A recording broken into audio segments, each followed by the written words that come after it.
Assalomu alaykum. Biz ijodiy jamoamiz bilan birgalikda Surxondaryo viloyati Muzrabot tumani Yangobod jamoa xo'jaligida joylashgan marhum mehnat faxriysi Hoji bobomiz Do'stqobil Qodirovning kutubxonasiga shaxsan tashrif buyurdik. Hurmatli prezidentimizning 2018-yilda aynan tashabbuslari bilan qurilgan kutubxonani ko'zdan kechirib, video obzorlarini qilib berib, fuqarolarimizni, yoshlarimizni kitobxonlikka jalb qilib, kitob ilmni charxlaydi degan ulamolarimizni gaplariga, rivoyatlariga quloq solib, ushbu marhum Do'stqobil Qodirovning kutubxonasini video tasvir qilib, fuqarolarimizni, yoshlarimizni ilmga umrlarini bag'ishlashlari uchun video rolik tayyorlashga harakat qilyapmiz. Mana ko'rishimiz mumkin, hurmatli mahalladoshlar. Mana kelishimiz bilan chiroyli bog' bizni kutib olyapti. Mana ko'rishimiz mumkin, atirgullar. Mana olma daraxtlari ekilgan, mayski olmalar pishib yotibdi. Xullas, hovlisini ham shinamgina barcha obodonlashtirish ishlari qilingan. Mana tepamizda ko'rishimiz mumkin, 7-sonli maktabning yonida joylashgan kutubxona ekan.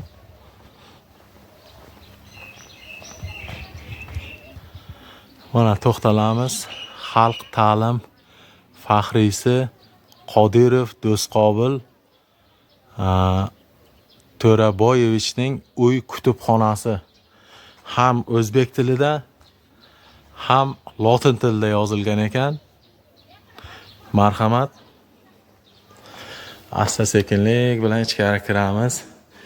Mana shinamgina gullar.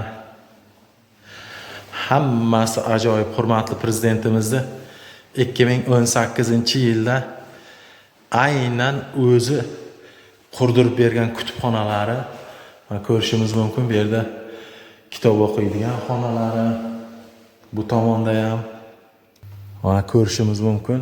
Alohida xonalar, kompyuter jihozlari bilan ham jihozlangan, vabshim shinamgina kutubxona. Mana endi aynan kutubxona bo'limiga marhamat qilamiz. 10,000 dona kitobi bo'lgan marhum Hoji bobomiz Do'stqobil Qodirovning kutubxonasiga mana kiryapmiz. Ko'rishimiz mumkin, aynan ochilish marosimida Surxondaryo viloyat hokimlari, Toshkentdan tashrif buyurgan san'atkorlar, mana barcha tabrik, faxriy yorliqlar, barcha peshtaxtadan rasmlari, ochilish marosimi bo'lib o'tgan diplom, hamma jihozlari bilan jihozlangan. Mana marhum ustozimizni jiyanlari Ravshan aka Qodirov bilan hamkorlikda ushbu kutubxonani yoshlarimizga yoritib, barcha yoshlarimizni umrini ilmga bag'ishlab, kitob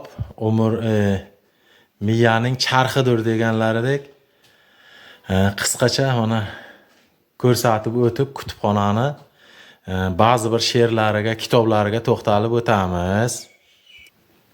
Assalom berishingchi.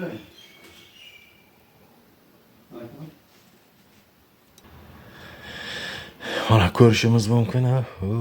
10,000 dona kitobi bor bir insonning shaxsiy kutubxonasini hech kim mana shunday tasavvuriga sig'dirmagan holat.